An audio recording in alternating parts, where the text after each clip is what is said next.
Doctor Zakir Naik সাহেব coat pant tie পরেন, ওটা ইহুদি নাসারার পোশাক। মুফতি সাহেব ফতুয়া ঝাড়ছেন আর বলছেন ডাক্তার জাকির নায়েক থেকে সাবধান। ওই মুফতি সাহেবের মসজিদের সভাপতি কোট প্যান্ট টাই পরেন। কোনদিন মুফতি সাহেব বলেননি যে আপনি ইহুদি নাসারার পোশাক পরেছেন, আপনি ইহুদিদের দালাল, আপনি মসজিদের সভাপতি থাকতে পারবেন না। কারণ ওই মুফতির চাকরির 12টা বাজবে।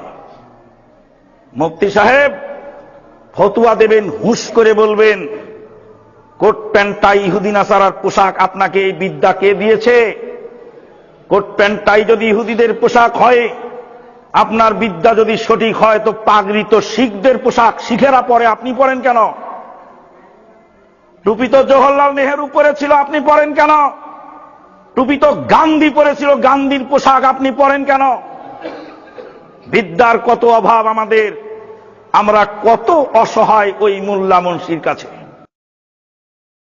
একে কি বলছে, টাইকে হারাম নাজাইজ বলিনি, তবে আমি নিজের জন্য পছন্দ করি না, সেটা আলাদা বিষয়। আলেম ওলামারা পছন্দ করে না, আমি পছন্দ করি না। বাকি কেউ যদি কোনো স্কলার অথবা কেউ দিনী আলোচনা করে আর ব্যবহার করে, সেটা নিজের সাজ হিসাবে জায়েজ রয়েছে। পোশাক হচ্ছে জিনত, এইটাও জিনতের জন্য ব্যবহার করছি, দেখতে ভালো লাগছে সেজন্য ব্যবহার করছি। তো ওই রকমই আমরা এটা ব্যবহার করছি, উনি ওইটা ব্যবহার করছেন, ওকে পছন্দ লাগছে। শেখ পাকিস্তান অনেকবারই সফর করেছেন, এই জন্য ওনাকে বলছিলেন যে পাকিস্তানে এক বক্তা আছে, অমুসলিম ছিলেন, খ্রিস্টান ছিলেন, আবদুল্লাহ নাম, নতুন নাম তার, নিউ মুসলিম। আর উনি বক্তব্য করতে গিয়ে খুব শক্ত ভাষায় তিনি বলেছেন যে এটা, আর তিনি প্রমাণ করার চেষ্টা করেছে এটা খ্রিস্টানদের ধর্মীয় পোশাক, সুতরাং জায়েজ নয় তার কাছে। কিন্তু তার সাথে আমরা আগে থেকে একমত ছিলাম না। আমাদের দায়ীদের সাথে বেশ কয়েকজনের সাথে এই বিষয় নিয়ে বিভিন্নবার আলোচনা হয়েছে। যা হোক, তবে প্রয়োজন না থাকলে না ব্যবহার করে ভালো মনে করি। কিন্তু কেউ যদি ব্যবহার করে তা আপত্তিও করি না, কেউ যদি ব্যবহার করে তো সেটাকে আপত্তি মনে করি। আসল বিষয় যে হারাম থেকে বেঁচে থাকে, টাকনার নিচে যেন কাপড় না যায়। এখন টাইয়ের সাথে যদি আপনি টাকনার নিচে কাপড় নিয়ে যান, এদিকের ফ্যাশনের চাইতে ওইদিকে ফ্যাশন, তাহলে ওইটা হারাম ফ্যাশন। এটা জায়েজ, এটা জায়েজ, কিন্তু এটা হারাম। তো যেন ইসবাল না হয়, টাকনার নিচে কাপড় না। ডাক্তার জাকির নায়েক সম্পর্কে আপনার মন্তব্য কি? ডাক্তার জাকির নায়েক তিনি একজন মানুষ, ফেরেশতাও নন, নবীও নন, সাহাবীও নন। এখন পর্যন্ত জানি যে কথাগুলো বলছেন কোরআন হাদিসের সাথে মিলিয়ে বলছেন। যতদিন বলবেন হক বলবেন, যেদিন উল্টাপাল্টা হবে তিনি তখন বাতিল হয়ে যাবে, না হক হয়ে যাবেন। কথা মনে থাকবে। কার মুকাল্লিদ আমরা নই, যার কথা কোরআন হাদিসের সাথে মিলবে তার কথাই গ্রহণ করব। তিনি ইমাম বুখারী হোক, তিনি ইমাম আবু হানিফা হোক, ইমাম শাফিঈ হোক, সাহাবীদের পরে এমনকি রাসূলের হাদিসের সাথে কোন সাহাবীর বক্তব্য যদি হয়, সাহাবীর বক্তব্য মানা যাবে। ডাক্তার জাকির নায়েক তো দূরের কথা, ও যত বড় পণ্ডিত হোক না কেন, যেদিন শরীয়তের বিরুদ্ধে কথা বলবে সেদিন তার কথা মানা যাবে না। কিন্তু এখন পর্যন্ত হক কথাটা বলছেন, এটা আমাদের জানা। ডাক্তার জাকির নায়েকের দলিল ভিত্তিক কথা মানবো, দলিলবিহীন কথা আমরা মানতে রাজি নই। দুঃখজনক হলেও সত্য যে মানুষের কথার মাধ্যমে উপমহাদেশের, ভারতের লাখো লাখো হিন্দু ইসলাম গ্রহণ করছে, হাজার হাজার ইহুদি খ্রিস্টান ইসলাম গ্রহণ করছে, ওই জাকির নায়েকের টিভি চ্যানেল বন্ধ করে দেওয়া হয় বাংলাদেশে। উনি একটা কথা বলেছেন, আমি যখন হিন্দুদেরকে বেদ পড়তে বলি তখন মুসলমানদের করে তোমরাও কোরআন পড়ো। কথা বুঝতে পারেননি কোন জায়গায় আঘাতটা মারছেন। জাকির নায়েকের বিরুদ্ধে বাংলাদেশে মিছিল পর্যন্ত হয়, 4-5টা বই পর্যন্ত লেখা হয়েছে। যখন শ্রী শ্রী রবিশঙ্করকে একবারে মাঠে মারছে, তখন আপনি হাততালি দিচ্ছেন, খুব আনন্দ পাচ্ছেন। কিন্তু যেদিন বলেছেন ডাক্তার জাকির নায়েক সালাতে আমিন জোরে বলতেই হবে, বুকের উপর হাত বেঁধে সালাত করতে হবে, সেদিন বলেছেন এ হলো দালাল, আমেরিকার দালালে একটা। ঠিক হক কথা বলা তো দোষ, তাই না? এটা বাস্তব কিনা সেটা বলেন নাকি? ইহুদি খ্রিস্টানরা ইসলাম গ্রহণ করে একবার ধরাশায়ী করে দিচ্ছে মাঠের ময়দানে, তখন আপনি খুব আনন্দ পাচ্ছেন, তখন লজ্জা করা উচিত আপনার। এই যে এবার গত 17 তারিখে, এই মাসেরই গত 17 তারিখে 19টি হিন্দু পরিবার ইসলাম গ্রহণ করেছে। 17 তারিখে একটা ডাইরেক্ট খবর, যিনি এসেছিলেন ইসলাম গ্রহণ করানোর জন্য 19টি পরিবার, অত সহজ একটা ছোট গ্রামের সব ইসলাম গ্রহণ করেছে। তবে ওই মাজার পূজারী মুসলমানেরা হয়নি, এরা গাছ পূজারী মুসলমান হয়নি, কবর পূজার মুসলমান হয়নি, এরা হয়েছে আল্লাহ পূজারী মুসলমান। আপনার সাথে তাদের অনেক পার্থক্য। হিন্দু হলে কি হয়েছে তারা চিন্তা করেছেন? অতএব এবারাত হাসিল করুন, উপদেশ হাসিল করুন। বলে যে সাইফুল্লাহ ভাই ডক্টর জাকির নায়েক সম্পর্কে কি বলে? এই সম্পর্কে আমাদের দেশে কিছু সংখ্যক আলেম, এই আলেমদেরকে আমি তাদের পক্ষ থেকে আমি এতেজার করতেছি, এক্সকিউজ করতেছি। এই জন্য আসলে জ্ঞানের বুঝতে পারে নাই হয়তো বিষয়টি সম্পর্কে। তাকে কেউ বলতেছে ইহুদি, কেউ বলছে ইহুদির দালাল। আরে বাবা, কোরআন এবং হাদিস থেকে ইহুদি দলিল দিতে দুনিয়ার কোনো মানুষ শুনছে কিনা?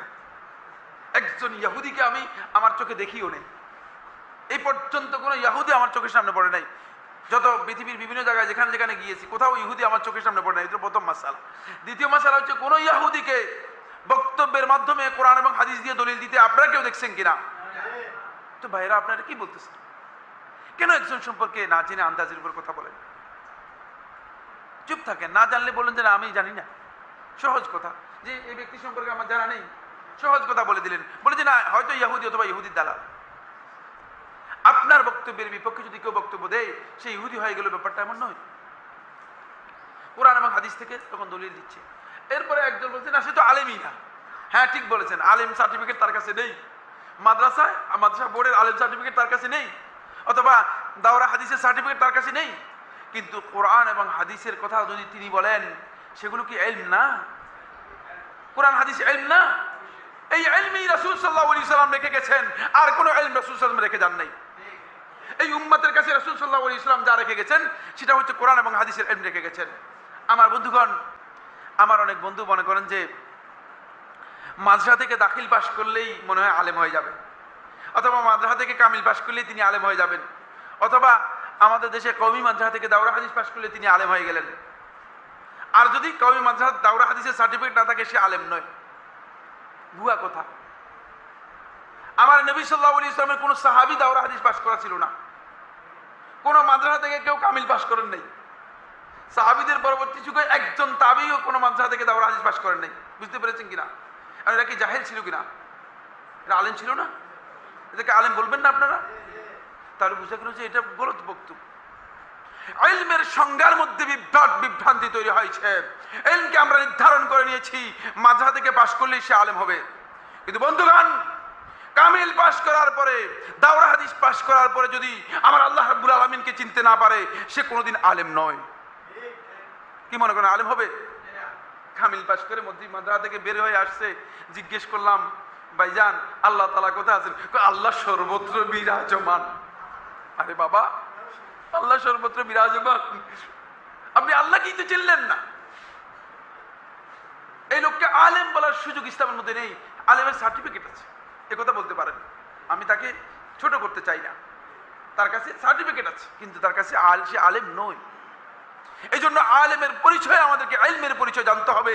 ইলমের পরিচয় হলে তাহলে আপনি আলেম নির্ধারণ করতে পারবেন। তারপরে ইলম অর্জনের পদ্ধতি সম্পর্কে একটি কথা বলবো ইনশাআল্লাহ। এরপরে আমি মাইক ছেড়ে দিব, আমাদের মেহমান আলোচনা করবেন। জি, এরপরে প্রশ্নটা আমরা হারুন হোসেন ভাইকে করি। আমরা তো দেখি জানি যে আল্লাহ রাসূল সাল্লাল্লাহু আলাইহি ওয়াসাল্লাম কিছু নির্দিষ্ট পোশাক পরতেন, সুতরাং টাই শার্ট প্যান্ট ফিটফাট পোশাক পরা কি ঠিক? ধন্যবাদ প্রশ্নকারীকে। প্রথম কথা হলো পোশাক। পোশাক আবরণ, সৌন্দর্য। এই পোশাক আল্লাহ রাব্বুল আলামিন দান করেছেন। পোশাকে নির্দিষ্ট কোনো পোশাক শরীয়তে নির্ধারিত নেই। পুরুষের জন্য রাসূল সাল্লাল্লাহু আলাইহি ওয়াসাল্লাম যে পড়েছেন সেটা হলো তার জন্য জুমার সালাতের জন্য আলাদা একটা পোশাক, এর প্রমাণ পাওয়া যায়। তার অর্থ হলো আপনার কাছে যদি দুটি পোশাক থাকে, তাহলে যেটি সবচেয়ে সুন্দর সেটি জুমার দিনের জন্য, ভালো দিনের জন্য রেখে দেবেন। আর যদি সেটা না থাকে, তাহলে ওই পোশাক দিয়ে আপনি চলবেন। এরপর যেটা থাকলো টাই প্রসঙ্গে। টাই প্রসঙ্গে একটি বিতর্কিত কথা। আসলে খ্রিস্টানরা যে শুলির কথা বলে, যে ক্রসের কথা বলে, ক্রস কিন্তু টাই নয়, এটা ছিল শুলি। এটা ফাঁসির মঞ্চ নয়, যে রশি টানে গলায় ফাঁসি দেওয়া। এটি ছিল একটা শুলি, আপনার লোহা এইরকম একটা কাঠের মধ্যে রাখা হতো, আর ওই খাটের মধ্যে বসিয়ে দেওয়া হতো পিঁড়ির উপরে। তারপর পিঁড়িটা নামিয়ে দিলে ওই লোহাটা একজন মানুষের গুজ্জদার দিয়ে ঢুকে মাথা দিয়ে বের হয়ে যেত। এটা ছিল প্রাচীন আপনার শুলি, লটকিয়ে রাখা হতো। তো এটা সেই ক্রস চিহ্ন, কিন্তু টাইটা হচ্ছে গলায় পেঁচিয়ে দেওয়া। আর এটা হচ্ছে আপনার এই যে ইসলামী বিশ্বকোষ যেটা আপনার ইসলামিক ফাউন্ডেশন করেছে, তাতেও প্রমাণ পাওয়া যায় যে স্পেনের মুসলিম টেইলাররা এটা সর্বপ্রথম আবিষ্কার করেছেন। যে প্রথমে তারা গলা খোলা রাখতেন, বাতাস ঢুকে যেত, তারপর তারা আস্তে করে সুতা দিয়ে বাঁধতেন, এরপর এটা আধুনিক রূপ আসছে এটাই। সুতরাং আমি মনে করে থাকি যে এটা নিয়ে বিতর্ক করার কোনো কারণ নাই। মূলত একজন পুরুষের জন্য যা নিষেধ সেটা কি আমরা করছি কি না, যেমন টাকনার নিচে প্যান্ট পরা, লুঙ্গি পরা হারাম। রাসূল সাল্লাল্লাহু আলাইহি ওয়াসাল্লাম বলেছেন যে যেটুকু আপনার টাকনার নিচে যাবে সেটুকু ফিন্নার, জাহান্নামে যাবে। এরপরে যেই লোক অহংকার বশত, মান জাররা সাওবাহু খুয়ালা, যেই ব্যক্তি অহংকার বশত কাপড় ঝুলিয়ে হেঁচড়াইয়া পড়বে, আল্লাহ রাব্বুল আলামিন কিয়ামতের দিনে তার দিকে তাকাবেন না, তাকে মাফও করবেন না। সুতরাং দেখা যায় যে আমরা টাই নিয়ে বিতর্ক করতেছি, কিন্তু মানুষের প্যান্ট, মানুষের লঙ্গি হারামের দিকে, জাহান্নামের দিকে যাচ্ছে, সেই বিষয়টুকু আমরা খেয়াল করছি না। আশা করি আপনাদের কাছে বিষয়টা ক্লিয়ার হয়ে গেছে। আল্লাহু আ'লাম বিস-সাওয়াব। আচ্ছা, এই প্রশ্ন জাকির নায়েক যে পোশাক পরেন এটা কি ইসলামিক পোশাক? জি, জাকির নায়েকের পোশাক ইসলামিক পোশাক কিনা দেখবেন। মানে এটার উত্তর দেওয়ার আগে আমি একটু আপনাদের সাথে একটা জিনিস শেয়ার করছি। দেখবেন যে লোকটা ডক্টর জাকির নায়েকের পোশাকের সমালোচনা করছে, উনিও কিন্তু এই পোশাকই পরা। জাকির নায়েক শার্ট প্যান্ট পরেন, কোট পরেন, যিনি সমালোচনা করছেন উনিও দেখবেন এই শার্ট প্যান্ট পরা। ওনার বাবা উনিও শার্ট প্যান্ট পরে, ওনার ভাইয়েরাও শার্ট প্যান্ট পরে, ওনার আশপাশে আত্মীয় স্বজন যারা আছে সবাই তো শার্ট প্যান্ট পরে। এখন doctor Zakir Naik shirt pant পরার কারণে যদি ইয়াহুদিদের দালাল হয়ে থাকে, তাহলে আপনি আপনার ভাইয়েরা কি? আপনি কি ইয়াহুদিদের দালাল? আপনাকে এটা বললে তো আপনি আমাকে মারতে আসবেন। তো আপনি যে ওনাকে বলতেছেন, আপনাকে কে মারতে যাবে? আপনাকে তো আপনি মারেন না। টাই পরা কি জায়েজ? ডক্টর জাকির নায়েক কি আলিম? টাই নিয়ে অনেক কন্ট্রোভার্সিয়াল কথা আছে। কেউ বলেন যে এটা নাকি তৃত্ববাদের একটা আলামত, কিন্তু এটা শুদ্ধ নয়। টাইটা তৃত্ববাদের কোনো আলামত হিসাবে কেউ দাবি করেনি, খ্রিস্টানরা দাবি করছে না। আর আমরা শীতকালীন দেশগুলোতে দেখি যে মানুষ টাই পরে, বিশেষ করে শীতকালে তারা শার্ট বা এটাকে, টাই মানে হচ্ছে বাঁধার জন্য। তবে এটা এখন ফ্যাশন হয়ে গেছে। এই ফ্যাশনটা কি খুব ভালো? এটা পাশ্চাত্যের ফ্যাশন হিসেবে আমরা বলবো না যে খুব ভালো। তবে যেহেতু মুসলিম সমাজেও মানুষ পরে, এটা একটা কমন পোশাকে পরিণত হয়েছে। এটা হারাম হওয়ার কোনো দলিল নাই। এটা হারাম হওয়ার একটাই দলিল থাকতো যদি অমুসলিমরা দাবি করতো এটা তাদের স্পেশাল পোশাক, তাদের স্পেশাল আলামত, কিন্তু কোনো অমুসলিম সে দাবি করছে না। ফলে টাই পরা হারাম একথা বলার জন্য স্পষ্ট দলিল থাকতে হবে, নাহলে সেটা হারাম বলা যাবে না। ডক্টর জাকির নায়েক আলিম মানে নলেজেবল। তার নলেজ আছে কি না আপনাদের কি মনে হয়? আলোচনা শোনার পরে কি মনে হয় যে লোকটা কিছু জানে না? আলিম মানে হচ্ছে যে জ্ঞান রাখে, শরীয়তের জ্ঞান রাখে। ডক্টর জাকির নায়েককে অনেক বিষয়ে আমরা শরীয়তের ভালো জ্ঞান রাখতে দেখেছি, অতএব সে অর্থে তাকে আলিম বলা যায়। কিন্তু আমাদের দেশে অনেকেই মনে করে তার মাদ্রাসার সার্টিফিকেট আছে কিনা, দাওরা হাদিস আছে কিনা, কামেল আছে কিনা, এই কারণে তারা হয়তো তাকে আলিম হিসাবে চিহ্নিত করছে না। কিন্তু এটা ঠিক নয়। তার অনেক শায়েখ আছে। ডক্টর জাকির নায়েকের আমার জানা মতে মদিনা ইউনিভার্সিটি থেকে পিএইচডি করা অনেকের কাছেই সে জ্ঞান নিয়েছে। তাহলে তো শায়েখ আছে, শায়েখদের কাছ থেকে জ্ঞান নেওয়া, এটা তো এলেমের পন্থায় তিনি অগ্রসর হয়েছেন। আর সহি জ্ঞান কখন আসে মানুষের? সহি জ্ঞান আসে যখন সে সহি লোকদের থেকে জ্ঞান নেয়। আমার জানা মতে ডক্টর জাকির নায়েকের সেন্টারে 40 জনেরও বেশি বড় বড় স্কলার আছেন, যারা সেখানে যাতায়াত করেন, তাদের সাথে তার ইন্টারাকশন হয়, তিনি শেখেন এবং শেখান দুটোই। তো আজ এই পর্যন্তই। আপনাদের সবার সাথে থেকে ভালো লাগলো। আল্লাহ আমাদের সবার ইলম এবং আমলকে কবুল করুন এবং আরও বেশি তৌফিক আমাদেরকে দান করুন। রমাদানের সিয়াম এবং কিয়াম আল্লাহ তাআলা কবুল করুন। আবারও কোনো এক হয়তো সবাই আপনাদের সাথে দেখা হবে, সেই আশাবাদ ব্যক্ত করে এবং সবাইকে ধন্যবাদ জানিয়ে আজকে এখানে শেষ করছি। ওয়াসাল্লাল্লাহু সাল্লাম আলা নবিয়িনা মুহাম্মাদ ওয়া আলা আলিহি ওয়া সাহবিহি আজমাইন। সুবহানাকাল্লাহুম্মা ওয়া বিহামদিকা আশহাদু আল্লা ইলাহা ইল্লা আনতা আস্তাগফিরুকা ওয়া আতুবু ইলাইক।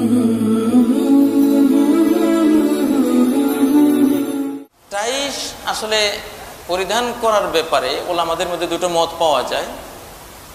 সৌদি আরবের স্থায়ী ফতোয়া কমিটি, যাদের মধ্যে বিন বাজ রাহেমাহুল্লাহ আছেন, আরও অন্যান্য বড় বড় ওলামা, সালেহ আল ফওজানেরও শেষ বক্তব্য যে টাই এটা বর্তমানে কোনো জাতি বিশেষের পোশাক হিসেবে আর অবশিষ্ট থাকেনি। এটা পৃথিবীর প্রায় সব জাতি রাষ্ট্রের মানুষরাই ব্যবহার করে।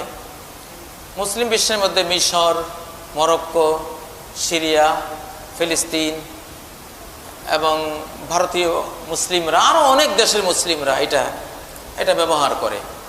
তো যেসব পোশাক কোনো বিজাতীয় বৈশিষ্ট্য বহন করে না, সবাই সর্বজাতির লোকেরা ব্যবহার করে, এবং সেই পোশাকের ব্যাপারে শরিয়া লঙ্ঘনের কোনো বিষয় যদি না থাকে, তাহলে এসব পোশাক সাধারণত বৈধ।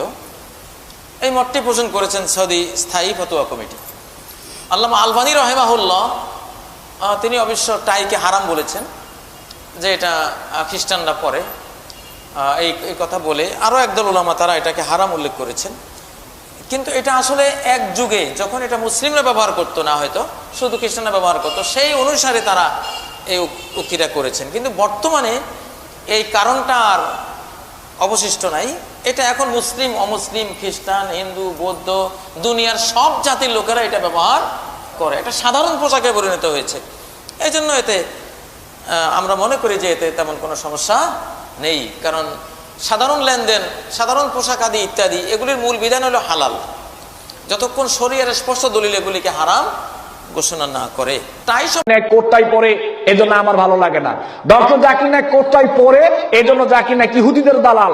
ডক্টর জাকির নায়েক কোটটাই পরে এজন্য জাকির নায়েক মুরশিক। আশ্চর্য লাগে যে এই কথাটা বলে। আপনি খেয়াল করে দেখেন যে এই কথাটা মসজিদে খুতবার মধ্যে বলছে, ওই মসজিদের সভাপতি ওনার সামনে কোটটাই পরে বসে আছে। এই ব্যাপারে কোনো ফতুয়া নাই। ফতুয়া হলো সব জাকির নায়েকের বিপক্ষে। ওনার সামনে কোটটাই পরে বসে আছে লোকটা, জুমার নামাজের মুসল্লি, তো সে মোশেক হয় না, জাকির নায়েক মোশেক হয় কেন? ঘটনা এখানে একটু ঘাবলা আছে। এই লোকটার বিরুদ্ধে যদি বলে মোশেক, তো চাকরি তো এখানেই শেষ। আবার অনেক মসজিদের সভাপতি আছে হারামে যুক্ত। তো হারামে যুক্ত থাকলে যখন খতিব সাহেব হারাম নিয়ে আলোচনা করে, যখন দেখা যায় যে আস্তে আস্তে সভাপতি সাহেবের দিকে যায়, তখন সভাপতি সাহেব একটা কাশি মেরে সজাগ করে দেয় যে আমি কিন্তু এখানে আছি। পরের প্রশ্ন। আসসালামু আলাইকুম। ওয়ালাইকুম আসসালাম। এটা সাধারণত মনে করা হয় যে টাই হলো ক্রসের প্রতীক, তাহলে আপনি কেন খ্রিস্টানদের লেবেলটা পড়েছেন? ভাই, আপনি খুব সুন্দর প্রশ্ন করেছেন, আর আমিও খুশি যে এই প্রশ্নটা করেছেন, যাতে করে ভুল ধারণাগুলো ভাঙা যায়। আপনি প্রশ্ন করলেন যে টাই হলো ক্রসের প্রতীক, খ্রিস্টানদের প্রতীক, তাহলে আমি কেন একজন মুসলিম হয়ে টাই পরে আছি? আর আমি জানি অনেক মুসলিম মনে করেন যে টাই এটা হলো ক্রসের প্রতীক। তবে আমি বিভিন্ন ধর্মের উপর একজন ছাত্র। খ্রিস্টানদের কোনো ধর্মগ্রন্থেই একথা উল্লেখ করা নেই যে গলার টাই হলো খ্রিস্টানদের ক্রসের প্রতীক। যদি এমনটা হয়, হাদিস পরিষ্কারভাবে বলছে আপনি সেই পোশাক পরবেন না যেটা অবিশ্বাসীদের পোশাকের মতো হয়। যদি সেটা অমুসলিমদের বিশেষ প্রতীক হয়ে থাকে, তাহলে সেই লেবেলটা লাগাতে পারবেন না, সেটা হারাম। আপনি বাইবেলে এমন কোনো কথা পাবেন না, বাইবেলে কোনো অনুচ্ছেদে এ কথা পাবেন না যেখানে বলা হয়েছে যে গলার টাই হলো ক্রসের প্রতীক। আমি আরও জানি যে অনেক মুসলিম পশ্চিমা কালচার পছন্দ করেন না, তাদেরকে দোষ দিচ্ছি না। আমি যেটা বলবো, আপনি যদি দেখেন অমুক জিনিসটা ক্ষতিকর, যদি আপনি দেখেন পশ্চিমারা কোনো খারাপ কাজ করছে, আপনি সেটা প্রতিবাদ করবেন। কিন্তু তারা যে ভালো কাজগুলো করে তাতে কোনো ক্ষতি নেই যদি সেগুলো মেনে নেন। আর যেগুলো নিরপেক্ষ সেগুলোতেও ক্ষতি নেই, এগুলো তো আপনার প্রতিবাদ করার দরকার নেই। কিছু মুসলিম পশ্চিমাদের কালচারটাকে এতটাই অপছন্দ করেন যে তারা সব কিছুতে প্রতিবাদ করে। তাই এই জিনিসটা কোনোভাবেই খ্রিস্টানদের ধর্মের প্রতীক নয়। এই প্রশ্নটা আমাকে পৃথিবীর বিভিন্ন জায়গাতে করা হয়েছে। আমি তখনও সবার সামনেই বলেছি, যদি কোনো মুসলিম এটা প্রমাণ করতে পারেন, যে কোনো সময় অকাট্য প্রমাণ করতে পারেন যে গলার টাই এটা ক্রস বা খ্রিস্টান ধর্মের প্রতীক, আমি সবার আগে টাই খুলে ফেলবো। আর আমি সবাইকে বলবো আপনারা কেউ টাই পরবেন না। টাই জিনিসটা কোনোভাবেই খ্রিস্টান ধর্মের প্রতীক নয়, এটা কোনো দিক থেকে ক্রসের প্রতীক না, এটা একটা কালচারাল ড্রেস। টাই নিয়ে গবেষণা করেছেন বিশেষজ্ঞরা, শোনা কথা না, বিশেষজ্ঞরা বলেছেন কিভাবে টাইয়ের প্রচলন হলো। কিছু বিশেষজ্ঞ বলেন ঠান্ডা আবহাওয়ার দেশে লোকজন টাই পরে তাদের ভারী জামা কাপড়গুলো আটকে রাখতো, দেখবেন ঠান্ডা দেশের লোকজন উলের পোশাক পরে। এটা কালচারাল ড্রেস, এটা খ্রিস্টানদের ধর্মীয় পোশাক না। আপনারা পৃথিবীর সব জায়গায় দেখবেন খ্রিস্টানরা টাই পরে, খ্রিস্টানরা যে টাই পরে আলহামদুলিল্লাহ আমি সেটা জানি, মুসলিমরা টাই পরে, হিন্দুরা টাই পরে। গলার টাই আসলে খ্রিস্টান ধর্মের প্রতীক না, এটা একটা কালচারাল ড্রেস। আর মুসলিমদের অনুমতি দেওয়া আছে যে তারা সেগুলো করতে পারবে যে জিনিসগুলো ইসলামিক শরিয়ার বিরুদ্ধে যায় না। যদি সেটা ইসলামিক শরিয়ার বিরুদ্ধে যায়, যেমন হাফ প্যান্ট পরা, এটাও পশ্চিমাদের একটা কালচার। আমরা মুসলিমরা এটা পরবো না, কারণ পুরুষদের জন্য হিজাব বা আওরা হলো নাভি থেকে হাঁটু পর্যন্ত, মুসলিমরা শর্টস পরবে না, এটার অনুমতি নেই। আপনি গাড়িতে চড়ছেন, গাড়ি আবিষ্কার করেছিল খ্রিস্টানরা, পশ্চিমারা। আমি কি বলবো খ্রিস্টানরা গাড়ি আবিষ্কার করেছে তাই আমি এতে চড়বো না? প্লেনের ক্ষেত্রে একই কথা, সেখানেও কি এই কথা বলবো না? যে জিনিসগুলো শরিয়ার বিরুদ্ধে সেগুলো করব না। টাই জিনিসটা কোনোভাবেই খ্রিস্টান ধর্মের প্রতীক না। গলার টাই, লোকে বলে এটা নাকি ক্রসের মতো দেখতে। টাই খুলে উপরের অংশটা সোজা করে ধরেন, ক্রসের মতো দেখাবে। আমি বলি আপনারা যে কুর্তা পরেন সোজা করে ধরেন, সেটা আরো বেশি ক্রসের মতো লাগবে। তাই আপনি নিজের কল্পনা দিয়ে চলবেন না, ও কুর্তা তো ক্রসের মতো দেখতে তাই আমি কুর্তা পরবো না, এটা কি বলতে পারি? এমন কথা কি বলতে পারি? আর নবীজি বলেছেন যে পোশাক কোনো বিশেষ একটা ধর্মের প্রতীক সেই পোশাকগুলো পরবে না। টাই জিনিসটা খ্রিস্টান ধর্মের প্রতীক না, এটা একটা কালচারাল ড্রেস। এটা ফরজ না যে অবশ্যই পড়তে হবে, আমি কথা বলছি না। যদি না পড়েন আলহামদুলিল্লাহ, কোনো সমস্যা নেই। তবে আমি মাঝে মধ্যে পশ্চিমা দেশে যাই, এটা পড়লে অনেক রকম সুবিধাও আছে। আর ইসলাম যদি নিষেধ না করে সেটা পড়তে আমার আপত্তি নেই, কিন্তু ইসলাম যদি নিষেধ করে আমি এমন কিছুই পরব না যেটা ইসলাম নিষেধ করে, আমার লাভ হলেও না। তবে এই গলারটাই আলহামদুলিল্লাহ ইসলামে এটার অনুমতি আছে, তাই এটাতে কোনো সমস্যা নেই যদি মুসলিমরা টাই পরে। আশা করি উত্তরটা পেয়েছি।